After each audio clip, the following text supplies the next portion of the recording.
Oh my God, look at how funny. I'm just going here to make a barrier, a toxic barrier between myself. Okay, so prevalence. What's prevalence? Prevalence. What's It's happening? something that's related to like incidence. These are terms we all know and heard, right?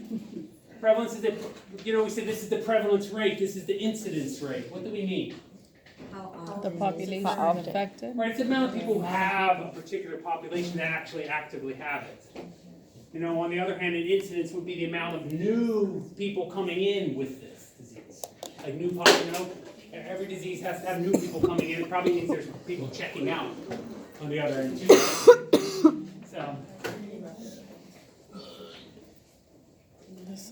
So every time we evaluate clinical exam, then we make this chart, right? Have you seen everybody do this chart? And then we go with the patient and you say, okay, you have you got a 1, you calculate, you go A, B, C, D, and so no. So these are actually the mathematical equations of how you do it. So this is kind of a the true positive over the total of true positive plus the other half, which we know the opposite of true positives is false negative, gives you a percentage of sensitivity. But it's really true positive sensitivity. Right? So specificity is true negatives divided by true negatives plus its partner, right? Gives you a percentage of your true negatives, and therefore your specificity. Positive predicted value has to do with looking not to combining negatives and positives, but looking at all the positives and all the true positives. Right? So if you know a particular test has a positive predicted value of 80%, that gives you an idea that it's going to be 80% in predicting people with diseases. Right? It's the partial positives over the sum of the positives. So they're kind of similar. You see how it is, but they are slightly distinct concepts. And negative would be the other. The negatives, part of the negatives, the true ones in particular, over all the negatives combined. Let's do an example. Let's do the example first. You know, doing this okay? Okay, let's break it down. All right, so we don't have to break this out, right? You can read this. So there's your true positives, right? So we know that, so what's the sensitivity of this thing?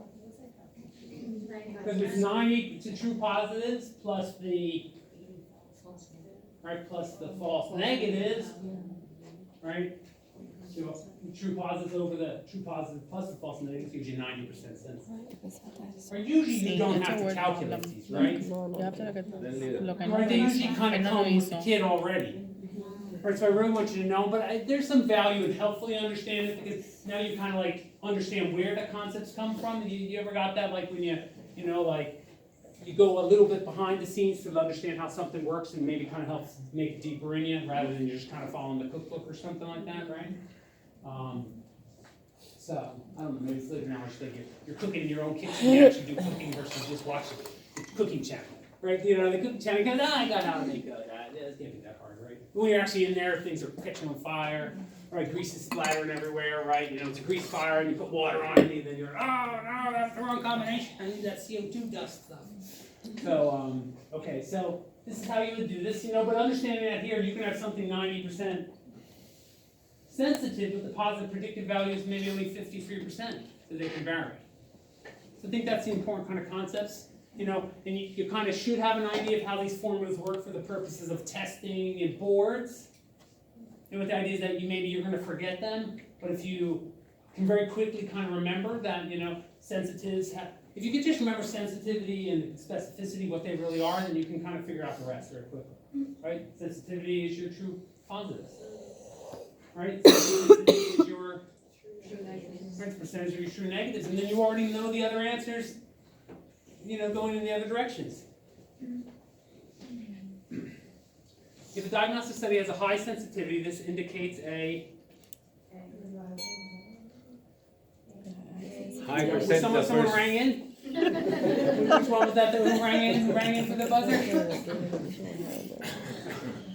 Okay, so would you like A? Anybody like an answer other than A? Assuming you didn't look at the answer. Anybody didn't look at the answer like an answer other than A? You like A? Okay. So prevalence. So understand that we talk about prevalence. Remember, low prevalence leads to a low predicted value, and a high prevalence leads to a high predicted value. And ultimately saying this is why we don't screen for uncommon diseases in general populations. This is very hard to predict. Yeah. And you'll just see it's based on the map.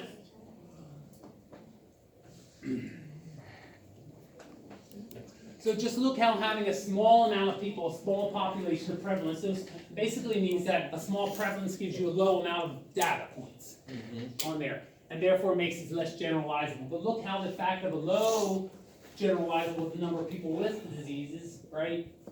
Versus the true negatives is much higher. Look how the calculations change. The positive predictive value is only 9%, versus the negative predictive value is 99.7%. So how would you say that? What is the meaning of that test? And you see, you're going to see in these two examples, and there's another example, that this doesn't change because this is really about the test, right? But how does this, how would you say this is? If you have a 9% positive predictive value, how would you say that?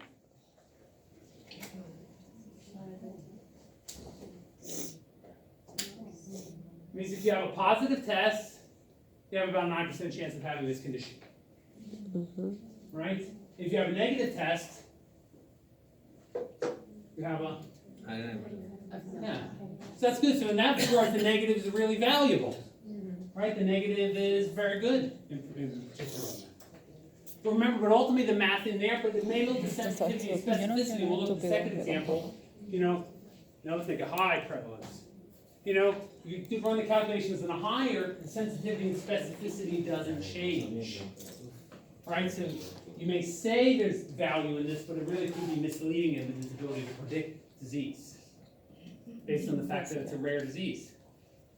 So that's why we don't see unlimited guidelines, unlimited testing for many conditions, because it really changes. And this is kind of what we're called to do, as advanced practice nurses, to be thinking on this level. Suddenly you're going to be learning less about these are solid things to learn, right? Like diagnosis is solid, I mentioned that before. These testing are really solid concepts, so these are really fluid concepts, and they really depend on risk factors, populations, many other factors, right? But they're not so loose that you don't treat patients, right? So this is an example I give. I don't like it, and I don't know if anybody else likes it. So if you look up at the sky, what do you see? Sky. Say it's a clear day. Blue. Blue sky, very nice day, right?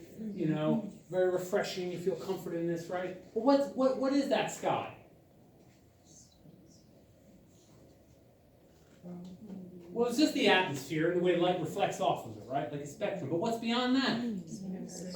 Right, the universe, and what's happening in the universe? Well, stars, you can think it's twinkle, twinkle, little star, but it's not really quite like that. I mean, our sun is a star, but what is it really doing? Rotating. Well, it's warm. Can you hug the sun? No. No, you can't hug the sun, but it's like a flaming ball of gas, right? There's some reaction there that you don't really want to come in close contact with, right? And then there's asteroids coming by, right? They tell you that now we have the ability to say there was a near miss of an asteroid. It's only going to get worse, right? I guess we'll have the laser guns pointed or something like this, right? So there's lots of things going around, and sometimes the orbits are crossing us. There's a lot of kind of things that are going on that we like. So you just wanted a kind of a comfortable day. You wanted to look up the sky and just feel light and fluffy. But beyond that little veil of, ignorance is like a really chaotic situation where a lot of things are going on. There's a lot of danger behind the scenes. In the end, there's a lot of uncertainty in what we do. Believe it or not, we don't like to admit it sometimes, but it's kind of this concept of being comfortable with uncertainty and not allowing it to freeze you up. In the end, you still give a diagnosis, you still develop a treatment plan, you don't have all the information. Right? You still have a good day, even though you know there's probably some asteroid in some orbit hurling towards this planet. I don't know how many years it'll take to get here, but it's still hurling towards us at some point, right? I guess if it happened to the dinosaurs, it's going to happen again, right? Sure. Just a matter of when, I guess. There's a lot of rocks out there. So that's now spin. Remember that? Okay, so this is what we do. This, right? So this is a mnemonic to kind of remember. This now helps you rule out disease sensitivity, or spin is the specificity ruling in disease. Right? So a highly sensitive test with a negative result is good at ruling out disease, and why? Because it'll help It you. really has to just do with the definitions. Because what does sensitivity relate to? Sensitivity, another way to say sensitivity is your true positive. True rate. positive. So if something has a high sensitivity, has a high true positive rate, right? And say you get a negative test. Because why? Because if you did, the test is, the validity of the test says that if you did have the disease, you would more than likely test positive. Right, that's true. And therefore, subsequently, the false negative rate is very Low. low. So if you are negative, it's highly improbable that the answer is false. So you can probably say you don't have the condition. You can say it absolutely. Well, there's not many of those in life, so we don't want to say that, right? But that's pretty good if you can have 98% odds. I mean, if you had the 98% chance of winning in Las Vegas, who would go to Las Vegas tomorrow? And what would you gamble? Everything. And so why do you go to Publix and only play $1 on the lotto? Because you know it's a losing proposition.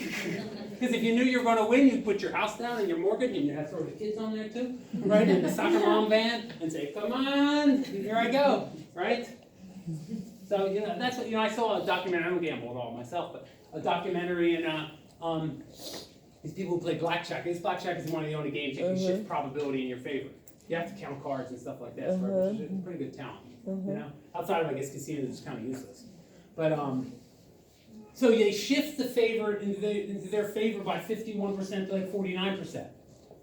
And if you could win 51% of the times in a casino, would you play? 51% of the time. Yeah, you would play. Yeah, it's half of the time. Because you're going to win as a winner. Like, Out of yeah, 100 times, you're gonna win. You're going to win one more time, you'll walk away with more money. Right? But if you play a slot machine, you think it's fun and little cherries fly by, and your chance of winning is 2%, would you play it? Yeah, you might play just for the thrill of the cherries, but that's all you're playing for. Right? But there's no chance of really winning this situation, right? So this is kind of like this, right? I hate to bring up gambling analogies or something, right? With a gambling addiction or something, but I thought it was kind of interesting. I mean, I couldn't stay in a casino for more than 2 minutes or something. It's like, God, it's terrible. But that's how it kind of works, right? So on the other hand, let's look at spin. A specific test. Specific is what? A specificity is what? A true negative rate. You're gonna have to say true negative rate, right? To be true. With a positive result is good at ruling in the disease. Why?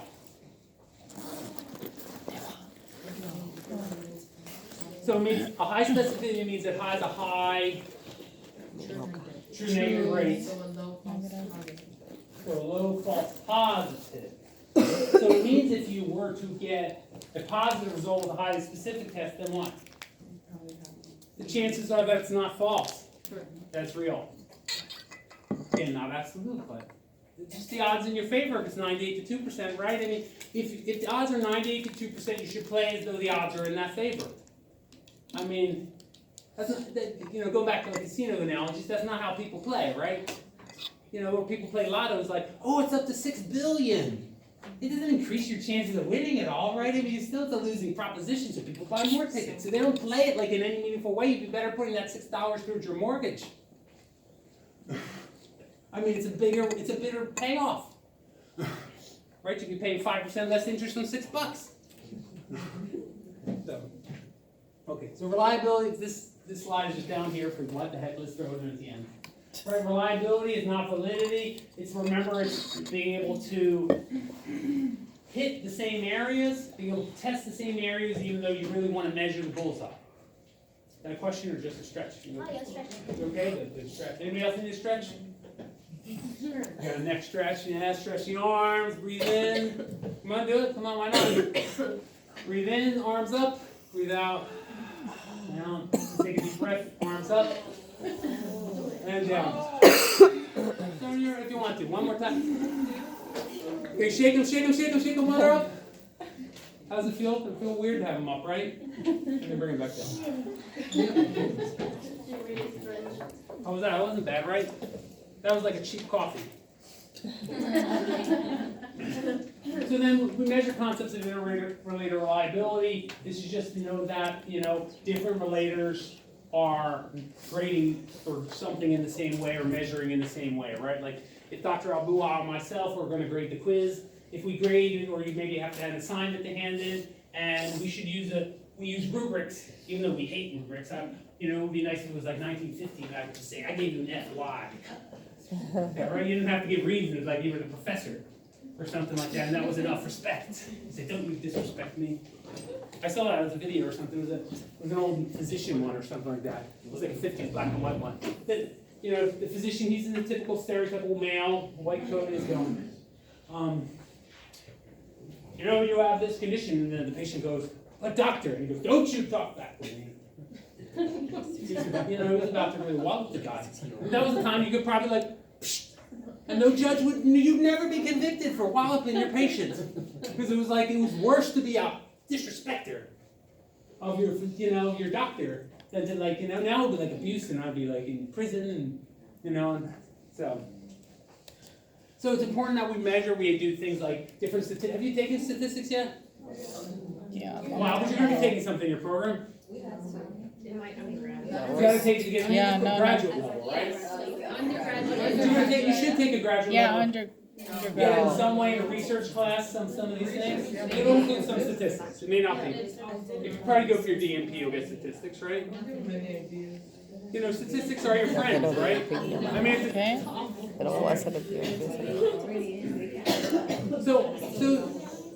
Interrelated reliable. These are, all these concepts we're talking about are really important just for kind of understanding which tests to do, right? So in the end, when you do CBCs and stuff like this, we're going to have a lot of confidence in these things, right? But I'm going to give you that, this impression in the mind. But don't have overconfidence in your testing either, right? Don't have overconfidence in your history taking and interviewing skills or your physical exam skills unless you know you do them well. So you read a note of somebody else who did a physical exam, maybe the nurse before you. And she says bowel sounds by 4, she says all the respiratory, cleared auscultation, she says CTA, circle. Something like this, and you go, what a so how much do you weigh that information? If you look at it, you're like, this patient is the person is pretty much the epitome of health. According to these physical examinations on there, and it's going to be one of those rare patients where they've actually been dead for 2 hours. But somehow, their bowels are still working. She died, but the bowels just kept going a little longer when I was assessing. So this is important that we trust the evidence, trust the test to give us the result we want, and that's what some of this does is help deal with this.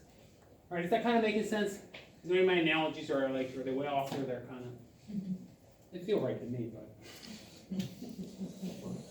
So I should not underemphasize in your degree more of this of ethics. Why do we teach ethics in patient care? I know why is it in this section, but let's do it anyway. Why do we teach ethics?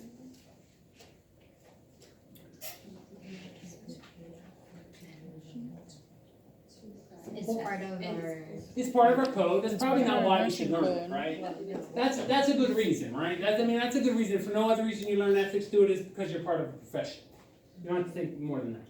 Patients are at high risk for being taken advantage of? Sure. Right, they're at high risk, and it's kind of important to understand that, right? And we, as nurses, we learn common ethics for particular reasons. Because if we don't learn common ethics, we're subject to what kind of ethics? Our own individual ethics. Right? And we, it kind of seems intuitive that we have our own ethics. I think most of us is kind of like be a good person.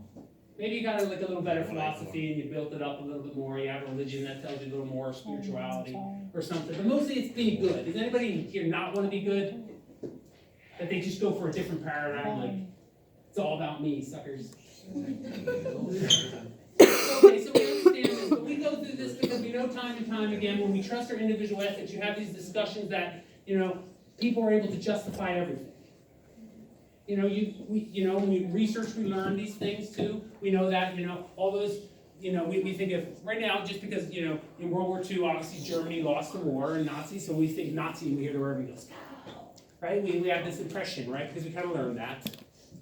You know, but you don't think that they thought they were doing the right thing? That even though doing strange experiments, unregulated in concentration camps, that they weren't doing things to help their people out? You don't think they didn't have an ethics system to justify it? So we learn kind of universal ethics so that we continue to apply ethics time and time again in a standardized way, because if we don't do it, and for example, if we don't go to IRBs for our research studies, right, we're all familiar with IRBs, institutional review boards, we have the possibility and give somebody else with a different eye to look at our research or to look at all these studies, we are so prone to bias.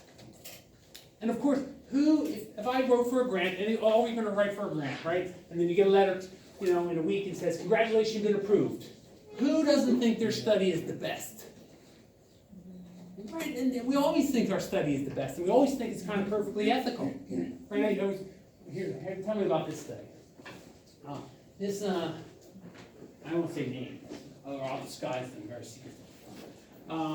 So this private company wants to come in and test a shampoo product. It's kind of like, you know, like these ones you see on TV, right? Before and after pictures, you know, before this standard, like, oh, he's so flaky. Now he's not so flaky, or something like that, right? You see the picture, you say, and you kind of believe, yeah, shoulders and heads, or, you know, crotches and underarms, or something, we'll call it. You know, it wasn't that company, it was weirder than that. So they came into the homeless shelter and said, we'll give money for this. We'll pay you if we can recruit some of these people. It'll be voluntary. So what could potentially be unethical about that? Or what were some questions you might ask? What's in the product? Well, sure. I would like to kind of know what's in this ingredient, but that's all proprietary. So they don't reveal that. What else? Possibility to possibly go wrong. It shows a vulnerable population. Are there any potential side effects to this? What will happen if any of these people have side effects? Are they going to cover this? Or do the patients clearly know that there could be side effects? Is it possible if you gave a homeless person $5, he would do anything? Right? He might give his kidney in the wrong state of mind. Right? And then we're getting 10 years later when he's sober again. I say, well, I didn't think that was such a good deal. It's at least $100. Right? At that point, it's worth much more because you only have one kidney left. You know, so yes, it's something like this, and the fact of the methodology of the study, right? So what they do is they basically do what we're going to do is we ask about the methodology, you know, and it seems so nice because it's going to have more money for this homeless shelter clinic. It seems so good in the heart, right, in some sense, and how bad would this shampoo be? I mean, everybody have shampoo that burns their scalp off and didn't have hair the next day? No, I never had a shampoo like that. So I was thinking it was kind of like the shampoo, right?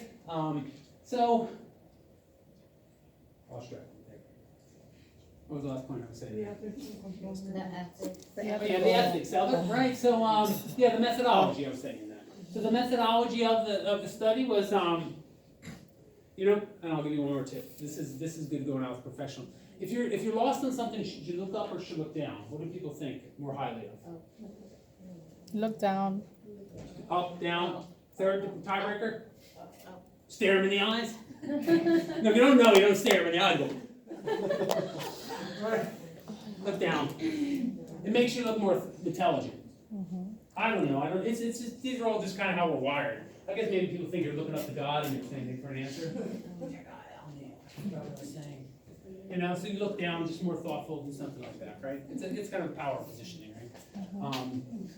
So we just go, hey, what was I thinking? So any of the study is we're going to do a before picture of people. We're going to put the shampoo on for certain things. We're going to control nothing in between, and we're going to do after pictures. So now you know how these pictures are done on TV before and after shots, right? I mean, what's the concern about that kind of methodology?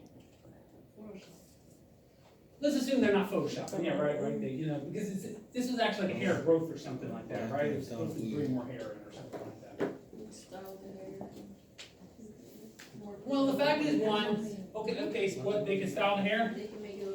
Okay, let's say they're not doing this. You know, none of these were good hair people, right? It said something about less hair, and they were looking to see if they could grow more hair and fuller hair. Well, no control group, that's the problem, right? How do you know that these people were just like, a week before were doing like heavy crack, and now they actually are in a shelter and they eat food again? For their nutritional status changed. right? I mean, how do we know that they didn't do like a myriad of many other things to help their hair grow? Right? So finally, they just don't live in a threatened environment. You know, and how can we even say that this product even is the cause of their hair growth? There's nothing to really control for it. So this is like the quality of evidence. You know, and this is when we're looking at literature, understanding the quality, and this is when we also understand the ethics of it. Because we can, here's a study out of Duke University. You know, people taking an exam, and you have a quiz, by the way. They are more honest if they swear by the honor code before the quiz. So I want everyone to put their one hand up of their choice. And during your quiz, hello, everybody, let's participate, put a hand up. Doesn't have to be right, put a hand up, let me see it, anybody? I swear to follow the Barry University honor code when I take my quiz. I follow You're probably likely to be more honest because you did that. So apparently people need reminders of ethics, otherwise they stray from the path. Right? Because if they don't do it, they are more likely to be dishonest. Doesn't mean they're big dishonest people, right? I mean, they're more likely just to walk off with pencils or pens from the bank. You know, maybe in your hospital, your stethoscope. I don't know what that weird thing is. I had one of those stolen. My parents gave it to me in grade. Why would they steal it? You know, I left it in urgent care. Why would they steal it? Yes. Whatever. So ethics. So that's, I think, I'm going to go with ethics. But remember, we need reinforcement of ethics. Follow the ethics, because otherwise we're left to stray from the path. And the world is a much better place with ethics, and even the arduous process of ensuring ethical enactment than it is without it. Because maybe most of it, especially when it comes to like things that favor us, we're always going to like stuff that favor us, but eventually people make decisions that don't favor us. They come into power that don't favor us. And if we don't have some ethical protection, we don't have any right to say anything, right? Okay. So these are a little more ethical principles. These are just... Okay, so that's finished. How are we doing? How far left? Did you manage the last one? That was very motivating. I felt very inspired to hear that. You know, I need your good energy too, guys. Don't take me like that. Let's do it. Let's do it. Is anybody getting anything on this evening? Yes. Okay. Does anybody need to breathe, take a breath or anything? We already shook. We stretched a little bit. Just need to get home, right? This we're not going to go into like an extensive amount, right? Because we're not really doing mental health per se, but it's very important that we have an understanding of what mental health is. You know, because there's going to be a good chance in your course of career as an FNP, you are going to be prescribing psychiatric medications, right? You're going to be, even if it's just antidepressants, right? And there's a lot of people on psychotropic medication. Is that true? And there's a lot of kids on there. Do you know what happens to these kids? They become adults. And they're very comfortable on medications. Right? And they all have ADHD or something like that nowadays, right? They're all on something. They're all kind of jacked up. And they're very comfortable. You're going to have a generation of people who are, you know, you have a generation now that are uncomfortable taking medication. Soon to be a generation of people very comfortable. Good for, I guess, the pharmaceutical companies, right? They've already have comfortable people. Because the worst thing they can have is people who are non-compliant, right? Because it means they're selling, I don't want to say like they're pushing this pills. Let's assume that they have a good heart on there, right? They're probably like a hybridized, you know, sometimes, right? So this is important that we're asking these questions because obviously the mental status of your patients affects your ability to give them care. Right, or substance use, right? So just like in your example, your mental status, your mental clarity affects your ability to absorb this information or to really be present to this, right? In a level, right? So, and I see this, you know, in the same in the homeless shelter. If you can't get like the mental health part under alignment, I have a lot. I'm gonna destroy it. I'll get done by 8 o'clock.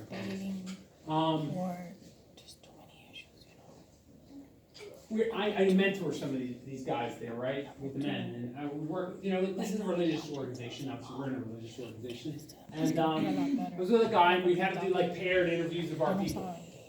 This is a good story.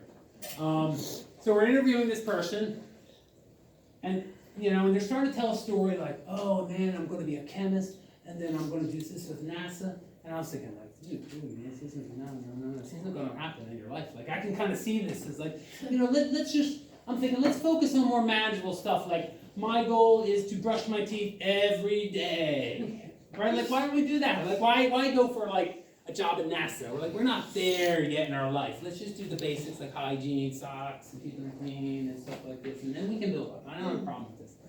So I asked, are you seeing anybody for this or taking your medications? No. Oh, well, I was taking it, but then I haven't been taking it. And the other guy goes, do you pray every day? I'm all about prayer and I like that.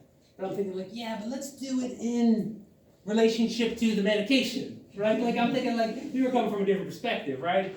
I was thinking like, yeah, good, do that. But I would also like you on your antipsychotic. I think it would just really make wonders in your life, right? So mental health affects people, and that right. So it's not enough to kind of give a half a solution, right? How many people with diseases are just taking herbal supplements for their high blood pressure? And there's nothing wrong with it, but it's probably not enough. It's probably good for like general health tonics, but it's probably not good for treating diseases and mental health. Okay, so these are things to just understand that mental health is kind of multiple components to it. It's not one thing. Right? We obviously know how to do level consciousness. We know what attention is, right? And there's different ways to describe people's level of attention. And there are some conditions like we actively go about doing this. In psychiatric, we kind of break it all up anyway, because it's much more nuanced than we often make it out to be. It's not just to say enough. And this is often when we do this in the psych part of the physical exam, we actually nobody knows really what to put. What are parts of the psych physical exam? Always under orange attempts. Yeah, I know everybody. But what's that? And then they put 4, I guess, the 4th dimension or something like that. That's your like psychotic patients. I can see into the 4th dimension. Oh, that's interesting. Tell me about it. So this is to give you an idea. There's other things. There's ways to understand about aspects of their memory. We test that like in mini mental status exams. We ask them to 3 words and we ask them to recall things. So there are aspects of mental status exams, and any of these can be filled into your psychiatric physical assessment. This is important, right? Orientation, we all know that. That was one we got, right? How they perceive things, right? How they perceive things in relationship to reality. What their thought processes is. We often, right? Is it logical, coherent? If you look at people who have, maybe they're coming in for you're doing the medical management of people with bipolar disorder, of people with schizophrenia, and they can come in very incoherent. Like they're saying words that like mumbo jumbo, dumbo, this and they